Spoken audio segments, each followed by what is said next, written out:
안녕하세요. 초록이들과 썸 타는 그린썸입니다.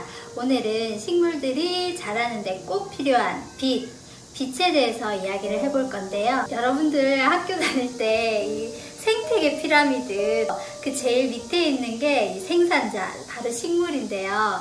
식물이 없으면 우리 인간들도 숨을 쉴 수가 없고 먹고 살 수가 없게 돼요. 그런데 지구의 궁극적인 에너지원은 바로 태양입니다. 인류의 대표적인 고전 성경을 봐도 창세기 1장에 이제 하나님이 천지를 창조하시고 제일 처음 만든 게 바로 빛이에요. 빛은 생명에 있어서 핵심적인 요소예요. 바로 식물에서도 그런데요.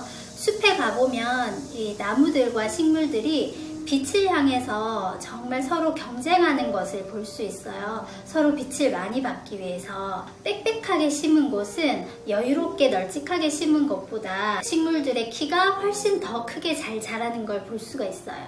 창가 식물들을 보면 모두 햇빛을 향해서 굽어서 자라는 걸 볼 수 있는데요. 이 대표적인 사랑초를 한번 들고 왔어요.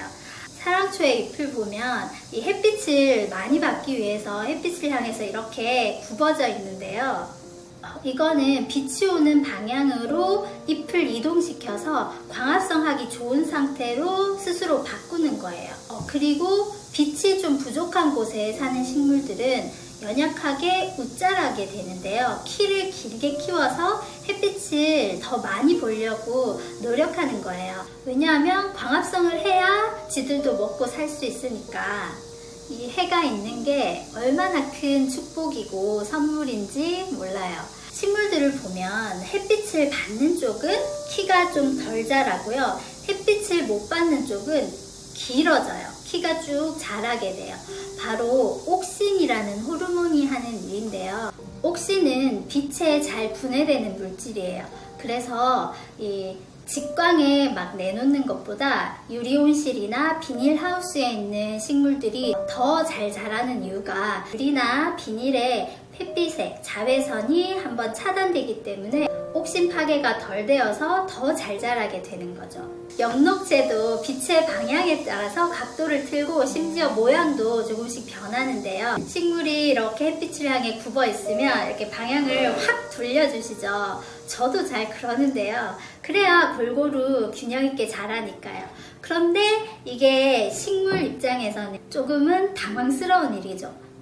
줄기나 잎, 심지어 엽록체 방향까지도 한순간에 반대가 되어버리니까 이렇게 방향을 자주 반대로 확확 틀어주시면 한동안 제자리를 잡을 때까지는 광합성 기능이 조금 떨어질 수밖에 없어요. 그래서 돌릴 때는 약간씩 조금씩 이렇게 각도를 조금씩 틀어주시는 걸 추천드려요. 그런데 그게 잘 안 되죠. 저도 그냥 막 확확 돌리긴 돌려요. 이 햇빛은 여러 가지 파장으로 이루어진 빛들의 총합이에요. 파장 길이에 따라서 색이 결정되는데요.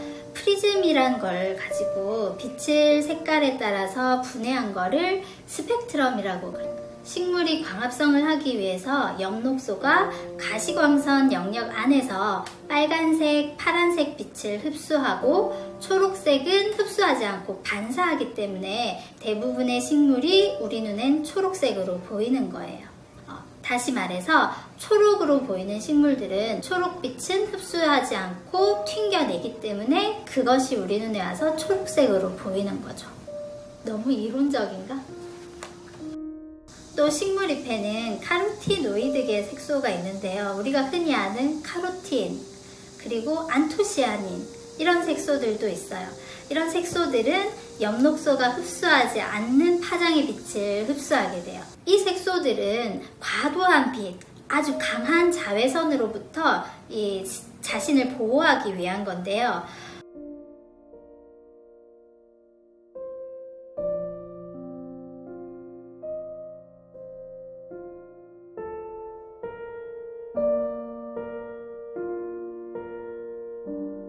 음지 식물들은 이 카로티노이드가 없어서 양지에선 살 수가 없어요. 양지에 내보내면 이것들이 없기 때문에 금방 시들게 되는 거죠.